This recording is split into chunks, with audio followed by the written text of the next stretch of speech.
রাধার ছেলে গুড্ডু জিতেছে বলে বাড়িতে কত সুন্দর করে সেলিব্রেশন পার্টি হচ্ছে। তাহলে চলো দেখিনি আজকের গল্পে কি হয়। আর এখানে গুড্ডুর বাবা গুড্ডুকে কাঁধে করে নিয়ে বাড়িতে ঢুকতে থাকে, সে নাচতে থাকে খুশিতে। এই বললে বললে, এই বললে বললে, আমার ছেলে গুড্ডুর টিম জিতে গেছে, আমার তো ভীষণ আনন্দ হচ্ছে। আর এখানে প্রিয়ারাও নাচতে নাচতে বাড়িতে ঢুকতে থাকে। ইয়ে বললে বললে, ইয়ে বললে বললে, আমার গুড্ডু ভাই জিতে গেছে, জিতে গেছে, আমরা জিতে গেছি, জিতে গেছি। আরে হ্যাঁ হ্যাঁ, তাড়াতাড়ি করে চল। হে রাজু চল না, আমার তো খুব আনন্দ হচ্ছে। আরে হ্যাঁ, জানিস তো এই প্রথম আমি কোনো সেলিব্রেশন পার্টিতে যাচ্ছি, তার জন্য আমি ভীষণ উৎসাহিত, তাড়াতাড়ি চল। আর এখানে রাধা আর কুসুম তো ঘর গোছাতে ব্যস্ত রয়েছে, তারা পুরো বাড়ি একদম বেলুন দিয়ে সাজিয়ে সুন্দর করে ফেলেছে। আর এখানে কুসুম একটি কেক বানিয়েছে। চলো, অনেক কষ্ট করে এই কেকটি বানিয়েছি, আশা করি বাচ্চাদের ভালো লাগবে। আমি একটুখানি স্প্রিঙ্কেলও ছড়িয়ে দিয়েছি কেকটার ওপর, খুব কালারফুল লাগছে। আর কত সুন্দর ফ্লাওয়ার করেছি। আরে রাধা তোর হলো? আর দেখ না আমার কেকটা কেমন হয়েছে। কখন যে বাচ্চারা আসবে দেখার জন্য তো আমার আর তর্স হইছে না। আরে রাধা হলো তোর? আরে হলো হলো দিদি, দেখ না কত সুন্দর কালারফুল বেলুনগুলো কিনে এনেছি, কি ভালো লাগছে দেখতে। আরে হ্যাঁ রাধা, খুব সুন্দর লাগছে। আরে দিদি তুই করেছিস কি এত সুন্দর কেক বানানো? তুই কোথা থেকে শিখলি? ওই একটু মোবাইল দেখে দেখে শিখলাম আর কি। আর জানিস তো অনেক রকমের কেক বানানো আমি শিখে গেছি, তার মধ্যে এটা একটা। আরে দিদি সত্যি এটা অসাধারণ। আরে ওই দেখো বাচ্চারা তো চলেও আসলো বলতে বলতে। আরে হ্যাঁ রে রাধা, দেখ দেখ গুড্ডুর বাবা কেমন কাঁধে করে নিয়ে আসছে গুড্ডুকে। এই বললে বললে, এই বললে বললে। আরে বাবা নামাও আমাকে, আমি মায়ের কোলে যাব। আরে না সোনা, তোকে তো আজকে নামাবোই না। আরে দাও আমার গুড্ডুকে আমার কোলে দাও। আমার ছেলে আমাদের নাম উজ্জ্বল করেছে, সত্যি আমার ছেলের টিম জিতেছে, আমরা তো ভীষণ খুশি। আবার কাপ নিয়ে এসেছে বাড়িতে, দেখেছে তো? আরে হ্যাঁ, যেটা আমি কোনোদিন করতে পারিনি সেটা আমার ছেলে করেছে। ও এত ভালো একজন ফুটবল প্লেয়ার হবে আমি তো স্বপ্নেও ভাবতে পারিনি। আমার ছেলে জীবনে এই প্রথম কোনো ভালো কাজ করলো। আরে বাবা আমাকে কি বলছে? আরে তুমিও না আছো, আমার গুড্ডু সোনা সবসময় ভালো কাজ করে। আরে নামাও ওকে, ও তো পড়ে যাবে। আরে না না, আজকে তো আমার ছেলেকে নামাবোই না। আরে বাহ, তোমরা তো দেখছি কি সুন্দর একটি কেক কিনে নিয়ে এসেছো গো, দারুণ। আরে না, আমরা কেক কিনে আনিনি, এটা কুসুম দিদি বানিয়েছে। ওয়াও, কুসুম আন্টি কত সুন্দর একটি কেক বানিয়েছে। এই বললি বললি, ইয়ে বললি বললি, গুড্ডু ভাই, গুড্ডু ভাই, আমার গুড্ডু ভাই জিতেছি, আমরা ভীষণ খুশি রাধা আন্টি। আরে বাচ্চারা তোমরাও এসে গেছো, আমি ভীষণ খুশি। কেলটু চিঙ্কি যাও তোমরা বসো। আরে হ্যাঁ, ওই রাজু আর গীতাও আসছে। আরে কোথায় বাচ্চারা, সবাই আসুক। ওয়াও কত সুন্দর একটি কেক, এই কেকটি নিশ্চয়ই আমার মা বানিয়েছে। আমার মা কেক বানালে খুব সুন্দর হয়, আমি তো গন্ধ শুকেই বলে দিতে পারি। কি সুন্দর গন্ধ, আমার মায়ের তুলনা হয় না। আরে প্রিয়া সোনা, আমি যে কোনো জিনিস যদি বানাই তুই গন্ধ শুকে কি করে বলে দিস যে সেটা আমি বানিয়েছি? মা তোমার হাতে রান্নায় জাদু আছে। আরে তাই নাকি? ওয়াও রাজু দেখ কত বড় একটি কেক এনেছে আন্টি। আরে না, এটা শুনেছি আন্টি নিজের হাতে বানিয়েছে। সত্যি আমি তো আজকে জিতেছি বলে কেক খেতে পারবো। আরে আমরা কিছুক্ষণ পরে কেক কাটবো, কিন্তু দেখ আমাদের মায়েরা এখনো এসে পৌঁছালো না, কখন আসবে ওরা? কেক কাটা হয়ে যাবে তারপর। আরে রাজু আর গীতা তোমরা বসো বসো, তোমাদের জন্যই তো আজকে এই সুন্দর দিনটা, সুন্দর মুহূর্তটা আমরা দেখতে পাচ্ছি। বসো তোমরা, তোমাদের মায়েরা কোথায়? আন্টি মা আসছে। আর থ্যাংক ইউ আন্টি, তোমরা দুজন আমাদের জন্য এত কিছু করেছো, আমাদের সুন্দর মুহূর্তটাকে আরো বেশি সুন্দর করে দিয়েছো। ওয়াও কত বড় একটি কেকও বানিয়েছো। হ্যাঁ মা, থ্যাংক ইউ তোমাকে।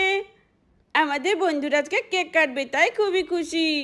আরে জানিস তো প্রিয়া, আমার না খুব ভয় করছে, দেখবি আমার মা আসলে আমাকে এখান থেকে নিয়ে যাবে।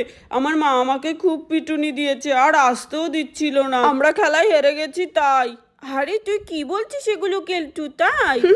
চলো চলো, বাচ্চারা জিতেছে বলে রাধা আবার কত সুন্দর সেলিব্রেশন পার্টি রেখেছে, চল তো যাই আমরা।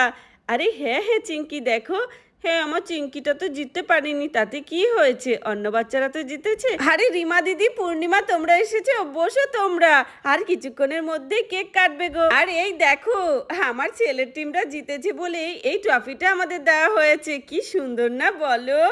আরে পূর্ণিমা দি, কিন্তু কেলটুর মা কোথায় গেল? ও তো আসলো না। আরে গীতার মা আর কেলটুর মা মনে হয় আসছে। দেখলাম কেলটুর মায়ের মনটা একটু খারাপ, আর আমরা আগে আগে চলে এসেছি বাচ্চাদেরকে দেখার জন্য। আমাদের মন ভীষণ ছটফট করছিল।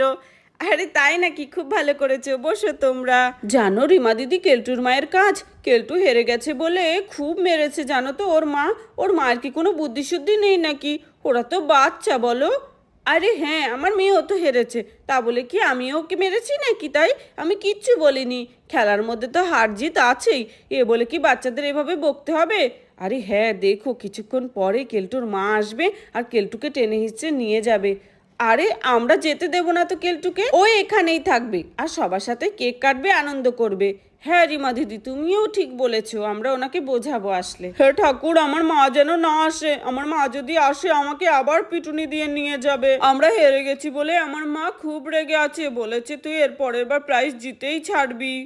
আরে কেলটু, তুই ভয় পাস না তো, দেখবি আন্টি আসলে কিছুই বলবে না তোকে। আমার মা আছে তো এখানে, ওরা বুঝিয়ে নেবে। তখনই কেলটুর মা আর গীতার মা আসতে থাকে।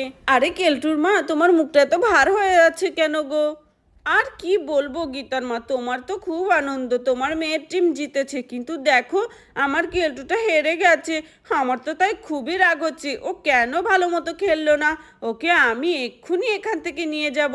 হেরে গেছে আবার কিসের সেলিব্রেশন পার্টি করতে এসেছে?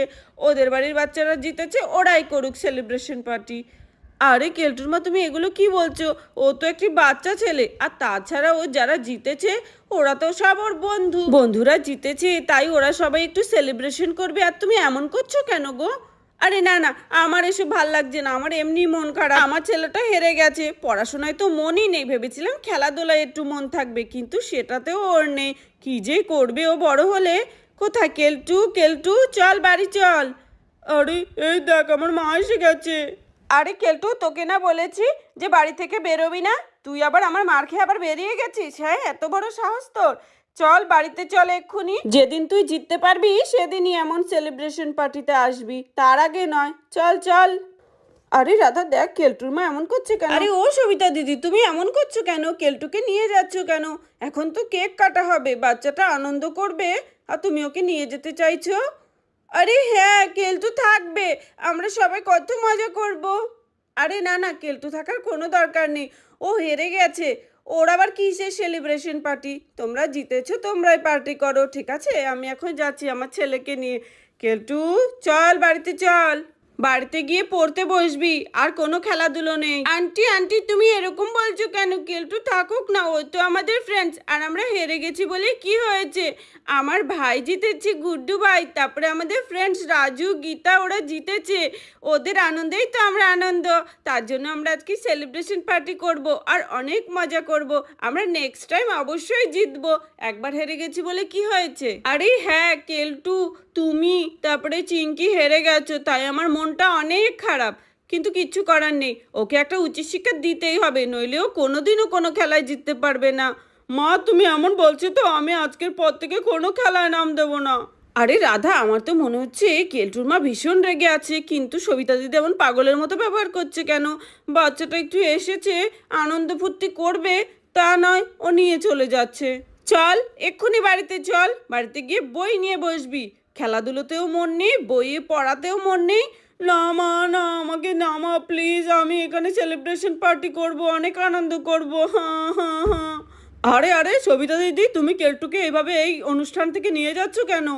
আরে কি আর করব, ও তো হেরে গেছে, ওর এখানে থেকে কোনো লাভ নেই। যেদিনও জিততে পারবে সেদিন এরকম অনুষ্ঠানে আসবে। আমাদের যেতে দাও বিশ্বজিৎ দা, আমরা এখান থেকে চলে যাচ্ছি। আরে সবিতা দিদি, তুমি বুঝতে পারছো না তুমি এরকম ব্যবহার কেন করছো? এতে কেলটুর মনে খেলার প্রতি একটা ভয় সৃষ্টি হবে, আর হয়তো আগামী দিনে ও কোনোদিনও আর খেলায় নামই দেবে না, কারণ ও যদি হেরে যায় আপনি ওর সাথে এরকমই আচরণ করবেন তার ভয়ে। আর এটা তো শুধুই একটি গেম, এই খেলায় কেউ জিতবে এবং কেউ হারবে, এটা খুবই নর্মাল ব্যাপার। বাচ্চাদের ছোটবেলা থেকেই এইসব জিনিসের সাথে অভ্যস্ত করানো দরকার, জীবনে কখনো হার থাকবে এবং কখনো জিত। আরে হ্যাঁ বিশ্বজিৎ দা, তুমি ঠিকই বলেছো, ও বলছিল যে ও আর কোনোদিনও এই খেলায় নাম দেবে না, হয়তো আমার এই ব্যবহারে ও খুব ভয় পেয়েছে। হ্যাঁ মা, আমি আর কখনো খেলায় নাম দেবো না, না হলে তুমি আমাকে এইভাবেই বকবে আমি যদি হেরে যাই। আরে না না কেলটু শোনো, এরকম বলিস না। যা যা, তুই গিয়ে আনন্দ কর ওদের সাথে। আমি তোর সাথে এরকম ব্যবহার আর কখনোই করব না। তুমি যদি কোনো খেলায় হেরে যাও বা জিতে যাও, আমি তোমাকে কখনোই আর বকবো না। যাও যাও, তুমি গিয়ে আনন্দ করো তোমার বন্ধুদের সাথে। হে ঈশ্বর, আমি কত বড় একটি ভুল করছিলাম। হে ভগবান, আমার মাকে একটু সৎ বুদ্ধি দাও। চলো, শেষমেশ আমার মায়ের দিমাগটা ঠিকানায় আসলো। আরে পিয়াম, এসে গেছি। চলো, শেষমেশ গুড্ডুর বাবা কেলটুর মাকে বোঝাতে পারলো। ইয়ে, এবার আমরা কেক কাটবো। আমাদের ফ্রেন্ডস সবাই আছে এখানে, আমাদের কি আনন্দ হচ্ছে। চলো এবার আমরা কেক কাটি। হ্যাঁ হ্যাঁ, কেক কাটো। তারপর বাচ্চারা কেক কাটতে থাকে। ইয়ে, আরে কংগ্রেচুলেশন বাচ্চারা, তোমরা খুব ভালো খেলেছো। হ্যাঁ হ্যাঁ, খুব সুন্দর খেলেছো, সবাই হাততালি দাও। Congratulation, celebration. আরে না না গুড্ডু সোনা, তুমি কেক খাও বেশি করে। এই নাও গীতা, তুমিও কেক খাও।